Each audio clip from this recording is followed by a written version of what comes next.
Good afternoon. I'm Christy Diaz in for Sheba Russell. Thanks for joining us.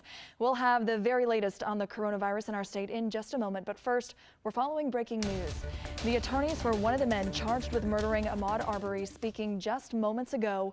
Police say Gregory McMichael and his son Travis shot and killed Arbery back in February as he was jogging through a neighborhood in Brunswick. The case has led to protests across the country, with the McMichaels only arrested last week after video of the confrontation was shared with the public. The shooting has also led to calls for Georgia to pass a hate crime law.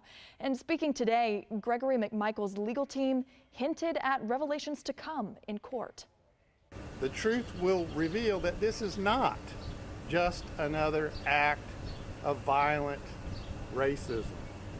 Greg McMichael did not commit murder. Laura and Franklin Hogue, the attorneys, said they are interviewing witnesses and facts will shed a different light on the confrontation that led to Ahmaud Arbery's death. Former Democratic gubernatorial candidate Stacey Abrams is weighing in on the case too. Abrams speaking on MSNBC alongside Democratic presidential candidate Joe Biden last night. Abrams had some strong words about the need to reform the country's criminal justice system. Only in America in 2020 is jogging while black and sleeping while black a cause for killing. What we know is that we have to not only rebuild America, but as Joe Biden has said so eloquently, we have to restore the soul of America. That means criminal justice reform that holds all bad actors accountable.